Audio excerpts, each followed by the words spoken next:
අද කතාව පටන් ගත්තී පෙන්නන්නේ මහරෑ හොරෙන්ම ඇකඩමි එකෙන් එළියට යන සොන්ව. සොන් එයා හංගන දේ ගැන කාටවත් කියන්නේ නැති නිසා යාන් චෙන් සහ ලින් සොන්ගේ පස්සෙන් යනවා ඒ ගැන හොයාගන්න හිතාගෙන. මෙහෙම ගියාම තමයි මෙයාලා දැනගන්නේ සොන් නීති විරෝධී බොක්සින් මැච් වලට සෙල්ලම් කරන්න තමයි මේ විදියට රැට හොරෙන් යන්නේ කියලා. මෙතනදී සොන්ව දැකලා මේ තුන්දෙනාම පුදුම වෙනවා වගේම චෙන් සොන්ව නවත්තන්න යන්න හැදුවත් යාන් චෙන්ව නවත්තලා කියන්නේ මැච් එක ඉවර වෙනකන් එයාලට ඉන්න සිද්ධ වෙනවා කියලා. මාසයක විතර ඉඳන් සොන් මෙතන බොක්සින් සෙල්ලම් කරන නිසා මෙතනට එන අය අතරේ සොන් ගොඩක් ප්‍රසිද්ධ ප්ලේයර් කෙනෙක් බවට පත් වෙලා තියෙනවා. ඒ වගේම සොන් මේ වෙද්දි වැඩි මැච් ගාණක් දිනලා තියෙන නිසා මෙතනට එන ගොඩක් දෙනෙක් සොන් දිනයි කියලා තමයි ඔට්ටු දාන්නේ. කොහොම හරි මේ මැච් එකෙනුත් සොන් දිනනවා වගේම මැච් එක ඉවරුණාට පස්සේ මේ තුන්දෙනා සොන් එක්ක කතා කරන්න යනවා. මෙයාලව දැකලා සොන් පුදුම වෙනවා වගේම සොන්ට මේ අයට මූණ දෙන්නේ කොහොමද කියලා හිතාගන්න බැරි වෙනවා. මෙයාලා සොන්ව එක්කගෙන රෙස්ටුරන්ට් එකකට යනවා කතා කරන්න.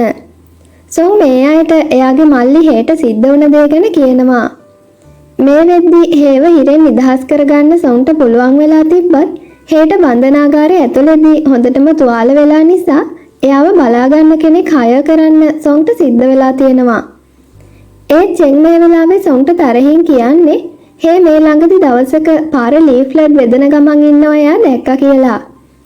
ඒ වගේම ලින් සොන්ට කියන්නේ සොන් එයාගේ මල්ලි ගැන හිතන්න කලින් තමන් ගැනම හිතන්න ඕනේ කියලා. මොකද මිලිටරි ඇකඩමි එකෙන් සූදු ක්‍රීඩා තහනම් කරලා තියෙන නිසා මේ ගැන ඇකඩමි එකෙන් දැනගත්තොත් සොන්ව ඇකඩමි එකෙන් අයින් කරයි කියලා ලින් කියනවා. ඒ නිසා දැම්ම සොන් මේ කරන දේ නවත්තන්න කියලා මෙයාලා කිව්වත් සොන් කියනවා එයාට දැම්ම මේකෙන් අයින් වෙන්න විදියක් නෑ කියලා. මොකද සොන් හේව නිදහස් කරගන්න මේ ක්ලබ් එකේ අයිතිකාරයාගෙන් ලොකු ණයක් අරන් තියෙන නිසා. මේකෙන් තරහ යන චෙන් සොන්ට බනින්නේ සල්ලි ඕන වුණා නම් ඇයි එයාලට කිව්වේ නැත්තේ කියලා. ඒ වගේම හැම අවුරුද්දකම මේ නීති විරෝධී බොක්සිං වලින් කී දෙනෙක්ට මැරෙන්න වෙනවද කියලා චෙන් සොන්ට තරහින් කියනවා. යාන් සොන්ගෙන් අහනවා සොන් මෙතන අයිතිකාරයාට කීයක් ණයයිද කියලා. සොන් කියනවා එයා මේ වෙද්දි ණය වලින් ටිකක් ගෙවලා තියෙන්නේ කියලා වගේම ඒ තාමත් යුවාන් 100ක් ණයයි කියලා. මේක අහලා මේ තුන්දෙනාටම හොඳටම තරහ යනවා වගේම යාන් චෙන්ට තරහෙන් ගහන ගමන් අහන්නේ යුවාන් 100ක් මගෙන් ඉල්ලන්නේ නැතුව ඇයි පිට මිනිස්සුන්ගෙන් ණයට ගත්ත කියලා. මොකද යුවාන් 100ක් කියන්නේ යාන්ට දැනෙන්නේවත් නැති ගාණක් නිසා. යාන් ආයෙත් තරහෙන් සොන්ට කියනවා එයා යුවාන් 100ක් දෙන්නම් දැන් මේ ණය ගෙවලා මෙතනින් අයින් වෙලා එන්න කියලා. ඒත් සොන් කියනවා එයා මෙතන තව අවුරුදු 2ක් යනකම් සෙල්ලම් කරනවා කියලා ඇග්‍රීමන්ට් එකක් සයින් කරලා තියෙන නිසා එයාට නවතින්න විදියක් නැහැ කියලා. එයා අවුරුදු 2කට කලින් නැවතුනොත් මෙතන අය ඇකඩමි එකට ඇවිත් එයා ගැන කම්ප්ලේන් කරයි කියලා සොන් කියනවා. ඒ චෙන් සොන්ට කියන්නේ මේ විදියට තව අවුරුදු 2ක් සෙල්ලම් කරොත් සොන්ට මැරෙන්න සිද්ධ වෙයි කියලා. යාන් මේ අයට කියනවා එයා සොන්ව මෙතනින් අයින් කරගන්න විදියක් කොහොම හරි හොයාගන්නම් කියලා. ඉතින් යාන් ඊළඟ දවසේ එයාගේ තාත්තගේ බලය පාවිච්චි කරලා මේ බොක්සිං ක්ලබ් එක වහන්න පොලිස් නියෝගයක් යවනවා. ඊළඟට යාන් මේ ක්ලබ් එකේ අයිතිකාරයව හම්බ වෙලා කියනවා සොන්ව මෙතනින් නිදහස් කරන්න කියලා වගේම ඒ වෙනුවෙන් එයා සොන් ගෙවන්න තියෙන ගාණ වගේ දෙගුණයක් ගෙවන්නම් කියලා. ඒත් මේ ක්ලබ් එකේ අයිතිකාරයා කියනවා එයාලගේ ක්ලබ් එකේ නීති රීති තියෙනවා කියලා වගේම සොන් මේ කොන්ට්‍රැක්ට් එකට සයින් කරේ එයාගේම කැමැත්තෙන් කියලා. ඒ නිසා එයා සොන්ව ඇග්‍රීමන්ට් එකෙන් නිදහස් කරන්න නම් zone life or death match එකක් සෙල්ලම් කරන්න ඕනේ කියලා මේ කෙනා කියනවා. මේ ලයිෆ් ඕර් ඩෙත් මැච් එකකට ප්ලේයර් කෙනෙක් යන්න කලින් එයාලා ඇග්‍රීමන්ට් එකක් සයින් කරනවා එයාලා මේ මැච් එකට සහභාගී වෙන්නේ එයාලගේ කැමැත්තෙන් කියලා වගේම එයාලට මේ මැච් එකේදී මොනවා වුණත් ඒකට ක්ලබ් එක වග කියන්න ඕනේ නෑ කියලා. ඒ වගේම මේ මැච් එක ඉවර කරන්න නම් ප්ලේයර්ස්ලා දෙන්නකින් එක්කෙනෙක් අනිවාර්යයෙන්ම මැරෙන්න ඕනේ. මේක අහලා තරහ යන යාන් මේ කෙනත් එක්ක රණ්ඩු වෙන්න හදනවා වුණත් සොන් යාන්ව නවත්තනවා වගේම සොන් මේ කෙනාට කියනවා එයා ලයිෆ් ඕර් ඩෙත් මැච් එකක් සෙල්ලම් කරන්න කැමතියි කියලා. යාන් සහ සොන් දෙන්න ආයෙත් ඇකඩමි එකට ආවට පස්සේ සොන් මේ සිද්ධ වුණ දේ ගැන එයාලගේ යාළුවන්ට කියනවා. මේක අහලා හොඳටම තරහ යන චෙන් යාන්ගෙන් අහන්නේ ඇයි යාන් සොන්ව නැවැත්තුවේ නැත්තේ කියලා. මේ වෙද්දී යානුත් ඉන්නේ සොන් එක හොඳටම තරහින්. යාන් කියනවා එයා ඒකට විරුද්ධ වුණත් සොන් එයාව නවත්තලා ඒකට එකඟ වුණා කියලා. චෙන් සහ අනිත් අය සොන්ව මේ දේ කරන එකෙන් නවත්තන්න හැදුවත් සොන් කියනවා එයා අමාරුවේ වැටිලා ඉන්න වෙලාවේ ක්ලබ් එකේ අයිතිකාරයා එයාට උදව් කරපු නිසා එයා පොරොන්දුව රකින්න ඕනේ කියලා. ඒ වගේම සොන් කියනවා ලයිව් ෆෝ ඩෙත් මැච් ගොඩක් අවදානම් නිසා ඒ වගේ මැච් වලට දක්ෂ ප්ලේයර්ස්ලා එන්නේ නැහැ කියලා. ඒ නිසා එයාට අනිවාර්යයෙන්ම දිනන්න පුළුවන් කියලා සොන් මේ අයට කියනවා. සොන් එයාගේ අදහස වෙනස් කරන්නේ නැති නිසා මේ අය කියනවා සොන් එයාට මැච් එකට ඉතුරු වෙලා තියෙන දවස් 20 දී හොඳටම ට්‍රේනින් වෙන්න ඕනේ කියලා. ජුන්ෂාන් කියනවා එයා සොන්ව ට්‍රේන් කරන්න දක්ෂ ප්ලේයර්ස්ලා ටිකක් හොයාගන්නම් කියලා. ඒ වගේම මේ හැමෝම කියනවා එයාලා 5 දෙනාම එකතු වෙලා සාජන් ෂීචෙන් එයාලට දුන්න වගේ ට්‍රේනින් එකක් සොන්ට දෙනවා කියලා. මේක ඇහුවට පස්සේ නම් සොන් යාන්ට කියන්නේ එයා දැන් ඒ තීරණය ගැන පසුතැවෙනවා කියලා. ඒත් යාන් සොන්ට කියනවා දැන් සොන් ඒ ගැන පසුතැවිලි වෙන්න පරක්කු වැඩි කියලා. ඉතින් ඊළඟ දවසේ උදේ 6ටත් කලින්ම මේ 5 දෙනා සොන්ගේ ඇඳ ළඟට ඇවිත් හිටගෙන ඉන්නව දකින සොන් ආයෙත් නිදා ගන්න හදනවා. ඒත් ඉතින් මේ 5 දෙනාගෙන් ගැලවෙන්න සොන්ට කොහොමදවත් පුළුවන් වෙන්නේ නැහැ. මේ 5 දෙනා මාරුවෙන් මාරුවට සොන්ව ට්‍රේනින් කරනවා විතරක් නෙවෙයි සොන් කන කෑම බීම පවා තීරණය කරන්නේ මේ 5 දෙනා. ඒ විතරක් නෙවෙයි දවස ගානෙම ජුන්ෂාන් එක්කගෙන එන බොක්සින් ප්ලේයර්ස්ලාත් එක්ක ෆයිට් කරන්නත් සොන්ට මේ වෙද්දි සිද්ධ වෙලා තියෙනවා. කොහොම හරි මේ අයගේ ට්‍රේනින් එක නිසා සොන් තවත් ශක්තිමත් වෙලා තියෙනවා. මේ වෙද්දි දවස් 18ක්ම ගෙවිලා තියෙනවා වගේම චෙන් කියනවා මැච් එකට තියෙන්නේ තව දවස් 2ක් විතරක් නිසා ඒ ඉතුරු දවස් දෙක සොන්ට විවේක ගන්න දෙන්න යන තීරණය කරා කියලා. ඊළඟ දවසේ ජොන්ෂාන් චෙන්ට කියනවා එයා ෂියන්ව හම්බ වෙන්න ඇකඩමි එකෙන් එළියට යනවා කියලා. මේක අහලා ෂොක් වෙන චෙන් කියනවා ෂියන් හැමතිස්සෙම බිසි නිසා ජොන්ෂාන්ට ෂියන්ව හම්බ වෙන්න බැරි වෙයි කියලා. ඒත් ජොන්ෂාන් චෙන්ගෙන් අහන්නේ ෂියන් බිසිද නැද්ද කියලා චෙන් කොහොමද මෙතන ඉඳන් කියන්නේ කියලා. මේකට චෙන්ට කියන්න දෙයක් නැති වෙනවා වගේම ජොන්ෂාන් ෂියන්ව හම්බ වෙලා එන්නම් කියලා එළියට යනවා. දැන් ඉතින් චෙන්ට සොන් ඉස්සරහ විතරක් නෙවෙයි ජොන්ෂාන් ඉස්සරහත් රඟපාන්න සිද්ධ වෙනවා. චෙන් ඉක්මනටම ෂියන් විදියට ඇඳගෙන ෂෝජෝන්ගේ ස්කූල් එක ඉස්සරහට වෙලා ඉන්නවා වගේම ඒත් එක්කම මෙතනට ජොන්ෂාන් එනවා. ෂියන් එයා බුක් ෂොප් එකට යන්න ඉන්න කියලා කියනවා වගේම ජොන්ෂාන් කියනවා එයා ෂියන්ව එක්කගෙන යන්නම් කියලා. ඒත් මෙයාලා යන අතරේ ජොන්ෂාන් කියනවා අද රුසියාවෙන් ආව නාට්‍ය කණ්ඩායමක් නාට්‍යයක් පෙන්නනවා කියලා වගේම මුලින්ම එයත් එක්ක නාට්‍ය බලන්න යමු කියලා. ෂියන් කොහොමත් නාට්‍ය වලට කැමති නිසා ජොන්ෂාන්ගේ මේ යෝජනාවට කැමති වෙනවා වගේම මේ දෙන්න නාට්‍ය බලන්න යනවා. නාට්‍ය බලලා ඉවරුණාට පස්සේ ජොන්ෂාන් ෂියන්ව ෂෝජෝන්ගේ ස්කූල් එක ළඟට ඇරලවනවා. මේ වෙලාවේ අපිට පෙන්නන්නේ සොන් සෑහෙන වෙලාවක ඉඳන් ෂියන් එනකම් මෙතනට බලන් ඉඳලා තියෙනවා කියන එක. ඒත් ෂියන් මේ විදියට ජොන්ෂාන් එක්ක එනවා දැක්කට පස්සේ සොන්ගේ හිත මේකෙන් හොඳටම රිදෙනවා වගේම මේ නිසා සොන් ෂියන් එක්ක කතා කරන්නේ නැතුවම මෙතනින් යන්න යනවා. මේ අතරේ යාන් ලීවෙන් කරන දේවල් අතටම අල්ලගන්න සැලැස්මක් හදලා තියෙනවා. චෙන් ආයෙත් ඇකඩමි එකට එනවා වගේම යාන් චෙන්ට රහසින් කියනවා ලීවෙන් එයාලගේ පිටිපස්සෙන් ඉන්න නිසා එයා කියන විදියට වැඩ කරන්න කියලා. යාන් ලීවෙන්ටත් ඇහෙන්න හයියෙන් චෙන්ගෙන් අහනවා ඇයි චෙන් ඒ වගේ දේවල් හොස්ටල් රූම් එක ඇතුළෙම හැංගුවේ කියලා. ඒව කවුරු හරි දැක්කොත් ඒකෙන් ඔයාගේ ඇත්ත ගැන අනිත් අය දැනගන්නවා කියලා යාන් චෙන්ට තරහින් කියනවා. චෙනුත් ලීවෙන්ට ඇහෙන්න කියනවා එයා හෙට උදේම ඒ දේවල් හොස්ටල් එකෙන් එළියට අරගෙන යනවා කියලා වගේම ඒ නිසා අද රැයට විතරක් ඒව හොස්ටල් රූම් එකේ තියාගන්නවා කියලා. මේ දෙන්න කතා කරන දේවල් ලීවෙන් හැංගිලා අහගෙන ඉන්නවා වගේම ඊළඟට යාන් සහ චෙන් දෙන්න ලීවෙන්ව දැක්කේ නැති විදියට මෙතනින් යනවා.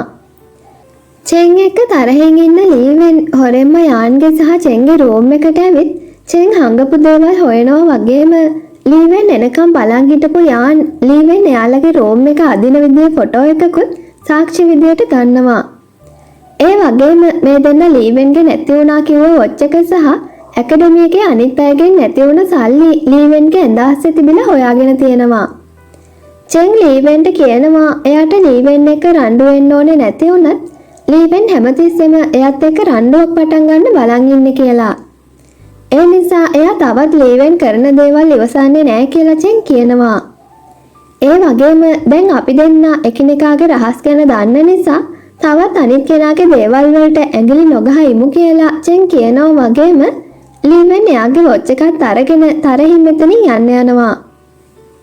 සොන්ගේ මැච් එක හෙට නිසා මේ වෙද්දි සොන් ඉන්නේ හොඳටම කලබල වෙලා. යාන් කිව්වත් සොන් ඒ තීරණය ගැන පසුතැවෙනවා නම් දැන් උනත් එකෙන් අයින් වෙන්න පුළුවන් කියලා සොන් ඒකට කැමති වෙන්නේ නැහැ. චෙන් ලින් සහ යාන් සොන්ට කියනවා එයාලා හෙට සොන් එක්ක මැච් එකට යන්න එන නිසා කලබල වෙන්න එපා කියලා. ඊළඟට චෙන් එයාගේ පිටරයත් සොන්ට දෙනවා වගේම මේ නිසා යාන් එයාගේ පිටරේ චෙන්ට දෙනවා.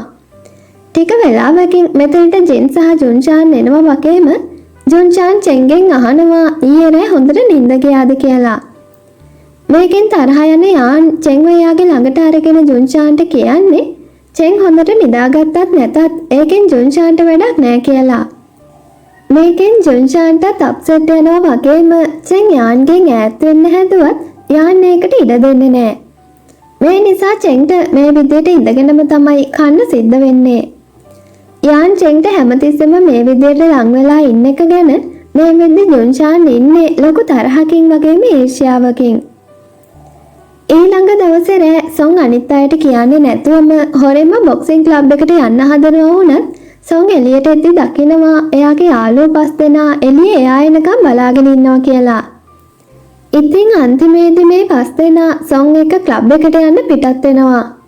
ක්ලබ් එකට ගියාට පස්සේ සොන්ගේ මැච් එක පටන් ගන්න කලින් මෙයාලට රූම් එකකට වෙලා බලන් ඉන්න සිද්ධ වෙනවා.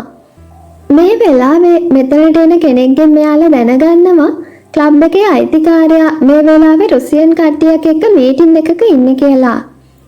ඒ වගේම අතරෑට සොන්ට මැච් එක තියෙන්නේ කකුලක ආබාධයක් තියෙන දුර්වල ප්ලේයර් කෙනෙක් එක්ක කියලාත් මෙයාලා දැනගන්නවා. මේක අහලා අනිත් අය හැමෝම සතුටු වෙනවා වුණත් සොන් කියන්නේ එයාට ඒ වගේ ආබාධිත කෙනෙක් එක්ක සටන් කරන්න ඕනේ නෑ කියලා. තමන්ගේ ජීවිතේ ඔට්ටුවට තියලා කරන මැච් එකේදී සොන් අනිත් අය ගැන හිතන එක ගැන යාන්ට තරහ යනවා වුණත් යාන් මේ වෙලාවේ සොන්ට කිසිම දෙයක් කියන්නේ නෑ. ඒ වගේම මේක අහලා ජින් සහ ලින් තීරණය කරනවා එයාලගේ මේ මාස කෑම වියදමට තියෙන සල්ලි ඔක්කොම සොන්ට ඔට්ටු අල්ලනවා කියලා. සොන් මේ දෙන්නව නවත්තන්න හැදුවත් මේ දෙන්න ඒක ගණන් ගන්නේ නැතුව යනවා සොන්ට ඔට්ටු අල්ලන්න. ටික වෙලාවකින් සොන්ගේ මැච් එක පටන් ගන්නවා වගේම මෙයාලා මේ වෙලාවේ තමයි දැනගන්නේ සොන්ගේ ප්‍රතිවාදියා වෙන්නේ එයාලා හිතන් හිටපු කෙනා නෙවෙයි රුසියාවෙන් ආව ගොඩක් දක්ෂ ප්ලේයර් කෙනෙක් කියන එක. මේකෙන් මෙයාලා හොඳටම කලබල වෙනවා වුණත් මේ වෙද්දි මැච් එක පටන් ගන්න ළඟ නිසා මෙයාලට මෙතනට මැදිහත් වෙන්න පුළුවන් වෙන්නේ නැහැ. මේ දෙන්නම එක වගේම දක්ෂ ශක්තිමත් අය නිසා මේ මැච් එක ගොඩක් දරුණු එකක් වෙනවා.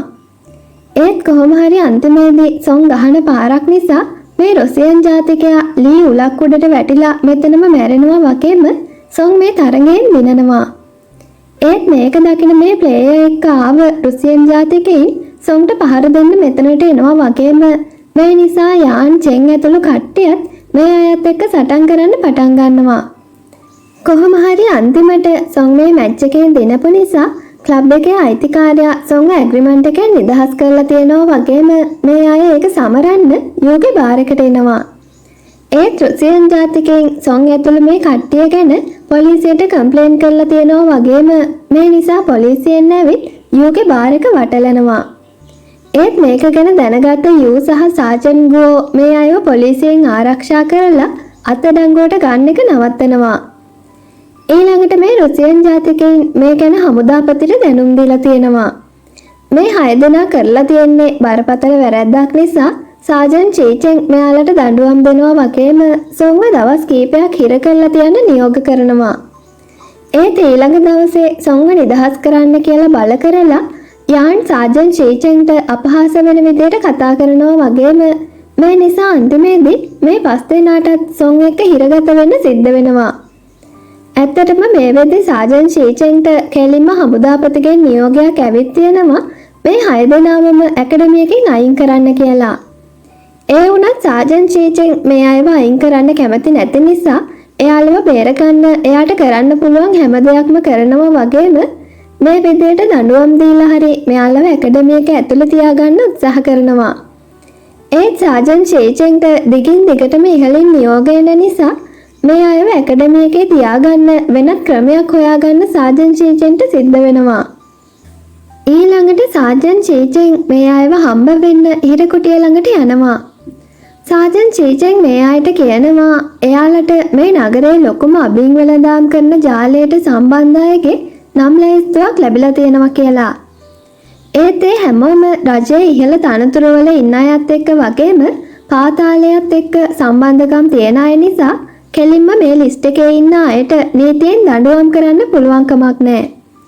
මේ නිසා සාජන් චීචෙන් කියනවා මෙයාලට පුළුවන් වුණොත් මේ ලිස්ට් එකේ ඉන්න අයව ඇකඩමියක සම්බන්ධ කරගන්නේ නැතුව මරලා දාන්න මෙයාලට දිගටම ඇකඩමියකේ ඉන්න ඉඩ දෙන්න පුළුවන් කියලා වගේම එහෙම නැති වුණොත් හෙට උදේම මෙයාලට ඇකඩමියක දාලා යන්න සිද්ධ වෙනවා කියලා. ඒ වගේම මේ මිෂන් එක අතරේ මෙයාලව අහු වුණොත් මෙයාලා ඇකඩමියකින් හොරෙන් පැනලා ගිහින් පෞද්ගලික තරහක් නිසා කරපු දෙයක් විදියට මේක සලකනවා කියලා සාජන් චීචෙන් කියනවා. සාජන් චීචෙන්ට ඕනේ කරන්නේ මෙයාලා මේ මිෂන් එක සාර්ථකව ඉවර කරාට පස්සේ ඒ ගැන හමුදාපතිට දැනුම් දීලා මෙයාලා කරපු දෙයට ලැබෙන වරප්‍රසාදයක් විදියට දිගටම මෙයාලට ඇකඩමියකේ ඉන්න ඉඩ දෙන්න කියලා ඉල්ලන්න. මුලින්ම මෙයාලා මේකට විරුද්ධ වෙනවා වුණත් අන්තිමේදී මෙයාලට සාජන් චීචෙන්ගේ යෝජනාවට කැමති වෙන්න සිද්ධ වෙනවා. ඒ වගේම මේ වෙද්දි ලීවෙන් කරපු හොරකම් ගැන සාජන් ගෝ දැනගෙන තියෙන නිසා ලීවෙනුත් හිර කරලා ඉන්නේ. මේ නිසා සාජන් චීචෙන් ලීවෙන්ටත් කියනවා ලීවෙන් කැමති නම් ඒ අයත් එක්ක මිෂන් එකට සම්බන්ධ වෙන්න පුළුවන් කියලා. එහෙම නැති වුණොත් ලීවෙන්ටත් ඇකඩමියකින් අයින් වෙන්න වෙනවා කියලා සාජන් චීචෙන් කියනවා. අන්තිමේදී ලීවෙන්ටත් අකමැත්තෙන් වුණත් මිෂන් එකට සම්බන්ධ වෙන්න සිද්ධ වෙනවා වගේම මේ 7 දෙනාවම මහ රෑම එයාලා ඇඳන් ඉන්න ඇඳුම් පිටින්ම ආයුධයක්වත් දෙන්නේ නැතුව ඇකඩමියකින් එළියට දානවා. ඉතින් මෙයාලා ඊළඟට එන පළවෙනි දවස් 3ේම කරන්නේ වෙස්සලාගෙන බෙදලා ගිහින් එයාලට ලැබුණ ලිස්ට් එකේ ඉන්න අය ගැන තොරතුරු එකතු කරන එක. ඊළඟට මෙයාලා ඒ අයව මරන්න එක එක විදිහේ සැලැස්මවල් හදන්න පටන් ගන්නවා. ඊළඟට එන දවස් කීපෙදී මෙයාලා එක එක්කෙනාව එයාලගේ සැලසුම් වලට අනුව මරන්න පටන් ගන්නවා වුණත් එක තැනකදී මෙයාලා සහ මේ කල්ලි අය අතර දරුණු සටනක් ඇති වෙනවා. ඒත් මේ වෙලාවේ මෙයාලගේ උදව්වට සාජන් ගෝ එන නිසා මෙයාලට බේරෙන්න පුළුවන් වෙනවා වගේම සාර්ථකව මෙයාලගේ මිෂන් එක කම්ප්ලීට් කරන්න පුළුවන් වෙනවා. කොහොම හරි මේ මිෂන් එකෙන් පස්සේ ලීවෙන් මේ 6 දෙනාත් එක්ක ගොඩක් ලං වෙලා තියෙනවා වගේ තමයි පේන්නේ.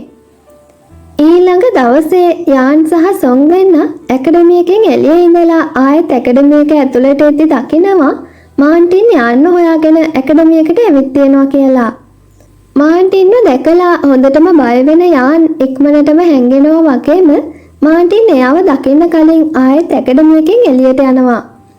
ඒත් අන්තිමේදී මාන්ටින්ට පුළුවන් වෙනවා යාන්න හොයාගන්න. යාන් මෙතනිනුත් පැනලා යන්න හැදුවත් මාන්ටින් යාන්ව ඇදගෙන යනවා එයා මේ දවස්වල වැඩ කරන ෆිල්ම් එක ෂූට් කරන තැනට. මෙතනට ඇවිල්ලත් ඉතින් යාන් නම් කරන්නේ ස්ටාෆ් එකේ ගර්ල්ස්ලට ෆ්ලර්ට් කරන එක තමයි. යාන් මෙතන ඉන්න ගර්ල් කෙනෙක්ගෙන් අහනවා එයා යූස් කරන පර්ෆියුම් එක මොකක්ද කියලා. මොකද එයාට ඒක එයාගේ ගර්ල් ෆ්‍රෙන්ඩ්ට අරන් දෙන්න ඕනේ කියලා යාන් කියනවා. මේ වෙලාවේ ඩිරෙක්ටර් මාන්ටින්ට ඊළඟට තියෙන සීන් එක ගැන පැහැදිලි කරන ගමන් ඉන්නවා වුණත් මාන්ටින්ගේ සිහිය නම් තියෙන්නේ යාන් ළඟ. මොකද යාන් අර ගර්ල් එක කතා කරනවා දැකලා මාන්ටින් ඒ දිහා ඊර්ෂ්‍යාවෙන් බලාගෙන ඉන්නේ. මේක තවත් බලාගෙන ඉන්න බැරිම තැන මාන්ටින් මෙතනට ගිහින් යාන්ට හොඳටම බනිනවා වුණත් යාන් නම් මේ කිසිම දෙයක් ගණන් ගන්නේ නැහැ. ඊළඟට මාන්ටින් යාන්ට තර්ජනය කරනවා ආයෙත් මෙතන ඉන්න ගර්ල් කෙනෙක් එක්ක කතා කරොත් එයා ඒ ගැන චෙන්ට කියනවා කියලා. ඒත් යාන් නම් මාන්ටින්ට කියන්නේ ඒක ගොඩක් හොඳයි කියලා. මොකද එතකොටවත් චෙන්ගේ හිතේ ඊර්ෂ්‍යාවක් ඇති වෙනවා නම් එයා කැමතියි කියලා යාන් කියනවා. එයාට යාන්ව පාලනය කරන්න බැරි නිසා ඊළඟට මාන්ටින් කරන්නේ මෙතන ඉන්න හැමෝටම ඇහෙන්න යාන් එක කාටවත් කතා කරන්න තහනම් කියලා තර්ජනය කරන එක. මේ වෙලාවේ ඩිරෙක්ටර් මෙතනට එන නිසා මාන්ටින් ඊළඟට කියනවා පිරිමියෙක්ටවත් යාන් එක කතා කරන්න බෑ කියලා. මොකද චෙන් කොල්ලෙක් කියලා මාන්ටින් හිතන් ඉන්න නිසා යාන් කොල්ලන්ටත් කැමති කියලා තමයි මාන්ටින් හිතන්නේ. මේ වෙලාවේ තමයි ඩිරෙක්ටර් දැනගන්නේ මේ ෆිල්ම් එකේ ප්‍රධාන නළුවා එයාගේ හොරතල් බල්ලා මැරිලා කියලා දැනගත්තට පස්සේ ආයෙත් ගෙදර ගිහින් කියලා. මේක අහලා ඩිරෙක්ටර්ට හොඳටම තරහ යනවා වගේම අද ෂූට් එක කරන්නේ කොහොමද කියලා හිතාගන්න බැරි වෙනවා. මේ වෙලාවේ මාන්ටින් ඩිරෙක්ටර්ට කියනවා අද ෂූට් කරන්න තියෙන සීන් එක ප්‍රධාන නළුවාගේ පිටිපස්සෙන් ෂූට් කරන්න තියෙන එකක් නිසා වගේම ඒකෙදි ප්‍රධාන නළුවාට ඩයලොග්ස් නැති නිසා යාන්ව දාලා අද සීන් එක ෂූට් කරමු කියලා. ඩිරෙක්ටර් මේකට කැමති වෙනවා වුණත් ඩිරෙක්ටර් මාන්ටින්ගෙන් අහනවා යාන් මේකට කැමති වෙයිද කියලා. මාන්ටින් ඒකටත් අදහසක් මෙයාට දෙනවා. මාන්ටින් එයාගේ ඇසිස්ටන්ට් කියලා තියෙනවා ප්‍රධාන නළුවා මාන්ටින් එක්ක රණ්ඩු වෙලා ගියා කියලා යාන්ට කියන්න කියලා. යාන්නේ ප්‍රධාන නළුවාට වඩා ගොඩක් හැන්සම් කියලා මාන්ටින් ඒ කෙනාට කියලා තියෙනවා කියලා වගේම ඒකෙන් තරහ ගිහින් ප්‍රධාන නළුවා මාන්ටින් එක්ක රණ්ඩු වෙලා මෙතනින් ගිහින් කියලා මාන්ටින්ගේ ඇසිස්ටන්ට් යාන්ට කියනවා. ඊළඟට මේ කෙනා යාන්ගේ පෙනුම ගැන වර්ණනා කරනවා වගේම මේකෙන් උඩ යන යාන් නිකම්ම මේ ෂූට් එක කරන්න කැමති වෙනවා. ෂූටින් ඉවර වෙලා හැමෝම එකට ඩිනර් ගන්නවා වගේම යාළුත් මෙතනට ඇවිත් තියෙනවා. අනිත් අය බීලා විනෝද වෙන අතරේ යාන් නම් කරන්නේ චෙන්ගේ බටන් එක දිහා බලාගෙන චෙන් ගැන කල්පනා කරන එක.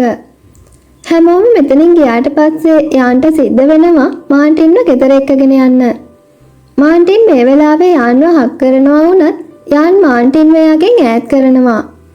කොහොම හරි යාන් මාන්ටින්ව එයාගේ පිටේ තියාගෙන අරගෙන යනවා වගේම යාන් එයාට අද ලැබුණ ෆ්ලවර් බොකේ එක චෙන්ට දෙන්න අරගන්නවා. මෙයාලා පහලට යද්දී ඩිරෙක්ටර් එවපු ඩ්‍රයිවර් කෙනෙක් එනවා මාන්ටින්ව එක්කගෙන යන්න. මේ නිසා යාන් මාන්ටින්ට මේ ඩ්‍රයිවර් එක්ක යන්න කියලා කියනවා වුණත් මාන්ටින් මේකට කැමති වෙන්නේ නැහැ. ඒත් යාන් මේක ගණන් ගන්නේ නැතුව මෙතනින් යනවා වගේම මාන්ටින් යාන්ට කියනවා යාන් එයාව එක්කගෙන යනකම් එයා මෙතනටම වෙලා ඉන්නවා කියලා. යාන් ආයෙත් හොස්ටල් එකට යද්දී චෙන් එයාලගේ වොෂ්රූම් එකේ වතුර ලීක් එක හදන ගමන් ඉන්නේ. යාන් චෙන්ව වොෂ්රූම් එකෙන් එළියට එක්කගෙන ගිහින් අර ෆ්ලවර් බොකේ එකයි යාන් චෙන්ට දෙන්න ගත්ත රස කැවිලි වගේකුයි දෙනවා. ඊළඟට යාන් වොෂ්රූම් එක ඇතුළට ගිහින් දොර ආසේ හැංගිලා ලැජ්ජාවෙන් චෙන්ගෙන් අහන්නේ රස කැවිලි කොහොමද කියලා. චෙන් කියනවා ඒවා පැණි රසයි කියලා. යාන් ආයෙත් අහනවා කොච්චර පැණි රසද කියලා. චෙන් කියනවා ඒවා ගොඩක් පැණි රසයි කියලා. යාන් ආයෙත් චෙන්ගෙන් අහන්නේ ගොඩක් පැණි රස කොච්චර පැණි රසයිද කියලා. මේ වෙලාවේ හොඳටම තරහ යන චෙන් යාන්ට ගහන්න යන්න හදනවා වුණත් යාන් ප්‍රශ්න අහන එක නවත්තන්නම් කියලා කියනවා. ඒත් යාන් ටික වෙලාවකින් ආයෙත් අහන්නේ ඕවා මම තරම්ම පැණි රසයිද කියලා. මේකෙන් ආයෙත් තරහ යන චෙන් යාන්ට ගහන්න යන්න හදනවා වුණත් යාන් එයා ලීක් එක හදන්නම් කියලා වොෂ්රූම් එක ඇතුළට යනවා. ඒ ටික වෙලාවකින් සද්දයක් ඇහිලා බලද්දී චෙන් දකින්නේ කලින් තිබ්බ ලීක් එක යාන් කරලා තියෙන දෙයින් තවත් වැඩි වෙලා දැන් හොඳටම වතුර යනවා කියලා. මේ වෙලාවේ ටැප් එකෙන් වතුර විදින තැන ඉස්සරහින් හිටගෙන යාන් අමුතු විදියට චෙන් දිහා බලලා අහන්නේ එයත් එක්ක නාන්න එනවද කියලා. මේකෙන් චෙන්ගේ ඉවසීමේ සීමාව පනින නිසා යාන්ට චෙන්ගෙන් හොඳටම ගුටි ගන්න තමයි සිද්ධ වෙන්නේ. ඊළඟ දවසේ උදේ යාන් දැනගන්නවා මාන්ටින් එයා එනකන් මුළු රෑම හොටෙල් එකට වෙලා ඉඳලා තියෙනවා කියලා වගේම යාන් එනකන් මාන්ටින් ගෙදර යන්නේ නැහැ කියලා කියනවා කියලා. ඉතින් යාන් ආයෙත් හොටෙල් එකට ගිහින් මාන්ටින්ව ගෙදර එක්කගෙන යනවා වුණත් මාන්ටින් එයාගේ කකුල් හිරිවැටිලා කියලා යාන්ගේ කාර් එකෙන් බහින්න කැමති වෙන්නේ නැහැ. මේ වෙද්දි මාන්ටින්ගේ මේ වැඩ නිසා හොඳටම තරහින් ඉන්න යාන් මාන්ටින්ව උස්සගෙන ගිහින් එයාගේ රූම් එකෙන් දානවා. මාන්ටින්ව රූම් එකෙන් දැම්මට පස්සේ යාන් යන්න හැදුවත් මාන්ටින් යාන්ව නවත්තලා කියන්නේ එයාලගේ ගෙදර කෑමට ඉඳලා අම්මවයි තාත්තවයි හම්බ වෙලාම යන්න කියලා. මේ වෙද්දි මාන්ටින් සීමාව පැනලා වැඩ කරන නිසා යාන් මාන්ටින්ට ඒ ගැන පැහැදිලි කරන්න උත්සාහ කරනවා වුණත් එයාට ඒක අහන්න ඕනේ නෑ කියලා මාන්ටින් කන් දෙක වහගන්නවා. ඒත් යාන් මාන්ටින් ළඟට ගිහින් කියන්නේ එයා මාන්ටින්ට ආදරය කරන්නේ නෑ කියලා වගේම එයාට මාන්ටින් කියන්නේ යාළුවෙක් විතරයි කියලා. ඔයා ගොඩක් ලස්සනයි. මම ඉස්සර හිටපු යාන් වුණා නම් මම ඔයත් එක්ක ටික කාලෙකට හරි විනෝද වෙන්න තිබ්බා. ඒත් මම දැන් කලින් හිටපු කෙනා නෙවෙයි. මම මේ වෙද්දි කෙනෙක්ට ගොඩක් ආදරය කරනවා. ඒ නිසා මට ඔයත් එක්ක විනෝද වෙන්නවත් හිතෙන්නේ නෑ කියලා යාන් කියනවා. මේකෙන් හොඳටම තරහ යන මාන්ටින් යාන්ට කම්මුල් පාරක් දීලා අඬ හොඳටම යාන්ට බනිනවා. යාන් මාන්ටින්ට කියනවා මාන්ටින්ට කවදා හරි උදව්වක් ඕනේ වුණොත් එයා අනිවාර්යයෙන්ම මාන්ටින්ට එයාට පුළුවන් උපරිමයෙන් උදව් කරනවා කියලා වගේම එයා තාමත් මාන්ටින්ව එයාගේ යාළුවෙක් විදියට සලකනවා කියලා. මේකෙන් තවත් තරහ යන මාන්ටින් යාන්ට මෙතනින් යන්න කියලා කෑ ගහනවා වගේම යාන් මෙතනින් යන්න යනවා. මේ අතරේ ෂෝජුන් මිලිටරි ඇකඩමි එක ළඟට එනවා චෙන්ව හම්බ වෙන්න. ෂෝජුන් කියනවා අද යාගේ යාළුවෙක් ඩාන්ස් පාටි එකක් පවත්වනවා කියලා වගේම එයා චෙන්වත් ඒකට එක්කගෙන යන්න ආවේ කියලා. ඒ චෙන් මේක රිජෙක්ට් කරලා කියන්නේ එයාලගේ හොස්ටල් රූම් එකේ වතුර ලීක් එක තාමත් හදලා නැති නිසා එයාට කොහෙවත් යන්න බෑ කියලා.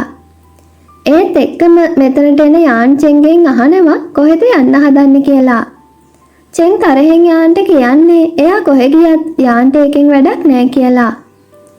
මේ වෙද්දි යාට සිද්ධ වුණ දේවල් නිසා අප්සෙට් එකේ ඉන්න යාන් තවත් චෙන්ගෙන් කිසිම දෙයක් අහන්නේ නැතුව ඇතුළට යනවා වගේම ෂෝජුන් චෙන්ව බලෙන්ම පාටි එකට යන්න එක්කගෙන යනවා. මේ පාටි එකට චෙන් චියෙන් විදියට ඇඳගෙන ෂෝජුන් එක්ක යනවා වගේම මෙතනට ඇතුල් වෙද්දී හැමෝටම මාස්ක් එකක් ලැබෙනවා. මෙතනදී කෙනෙක් ෂියන්ට ඩාන්ස් කරන්න ඉන්වයිට් කරනවා වගේම මේ දෙන්න අනිත් අයත් එක්ක මෙතන ඩාන්ස් කරනවා. ටික වෙලාවකින් අනිත් අය ඩාන්ස් කරන එක නැවැත්තුවම ෂියනුත් මෙතනින් යන්න හැදුවත් මේ කෙනා ෂියන්ව එයාගේ ළඟට ඇදලා අරගෙන ආයෙත් ඩාන්ස් කරන්න පටන් ගන්නවා. මේ අතරේ අපිට පෙන්නන්නේ යාන් එයාලගේ වොෂ්රූම් එකේ ලීක් එක හදනවා කියලා වගේම ඊළඟට චෙන් ආයෙත් ඇකඩමි එකට එනකන් උඩට වෙලා බලන් ඉන්න අතරේ චෙන්ගේ බටන් එක දිහා බලාගෙන චෙන් ගැන කල්පනා කරනවා කියලා. මේකෙන් ඔයාලට තේරෙනවා ඇතිනේ කලින් යාන් මොන වගේ කෙනෙක් වුණත් මේ වෙද්දි යාන් චෙන්ට කොච්චර ආදරය කරනවද කියන එක. අනිත් අතට ෂියන් දැනගන්නවා එයත් එක්ක මෙච්චර වෙලා ඩාන්ස් කරලා තියෙන්නේ ජොන්ෂාන් කියන එක. ඒ වගේම ජොන්ෂාන් ෂියන්ට කියනවා ඔයා කවුද කියලා මම දන්නවා කියලා. මෙහෙම කියලා ජොන්ෂාන් ෂියන්ගේ මාස්ක් එක ගලවනවා වගේම මේකෙන් ෂොක් වෙන ෂියන් ඉක්මනට මෙතනින් පැනලා දුවනවා. චෙන් කලබලෙන් ආයෙත් ඇකඩමි එකට එනවා වගේම ජොන්ෂානුන් චෙන්ගේ පස්සෙන් ඇවිත් එනවා. මේ වෙලාවේ චෙන් එනකන් උඩට වෙලා බලන් හිටපු යාන් චෙන්ට කතා කරලා කියනවා එයා චෙන්ට රස කෑමක් ගෙනාවා ඒ නිසා ඉක්මනටම උඩට එන්න කියලා. මෙච්චර වෙලා අප්සෙට් එකේ හිටපු චෙන්ගේ මූණට යාන්ගේ කටහඬ ඇහුණ ගමන් ලස්සන හිනාවක් එනවා. චෙන් ඉක්මනටම උඩට යන්න යනවා වගේම මේකෙන් ජුන්ෂාන්ට තේරෙනවා චෙන්ගේ හිතේ යාන් ගැන කැමැත්තක් තියෙනවා වෙන්න ඕනේ කියන එක. මොකද චෙන් අනිත් අය එයාගේ රහස දැනගන්න එක ගැන බය වුණත් යාන් ඒ ගැන දැනගන්න එක චෙන්ට ප්‍රශ්නයක් නෑ කියලා ජුන්ෂාන්ටත් තේරෙනවා. මේකෙන් හොඳටම අප්සෙට් යන ජුන්ෂාන් මෙතනින් යන්න යනවා. මෙතනින් අද කොටස ඉවර වෙනවා. ජොන්ෂාන් මෙතනින් ෂියන් ගැන යාගේ හිතේ තියෙන අදහස අතාරීද? එහෙම නැත්නම් තවත් ෂියන්ට ලං වෙන්න උත්සාහ කරයිද? ඒ ගැන දැනගන්න අපි ඉක්මනටම ඊළඟ කොටසින් හම්බ වෙමු. එතකන් අපේ යාළුවන්ට සුබ දවසක්.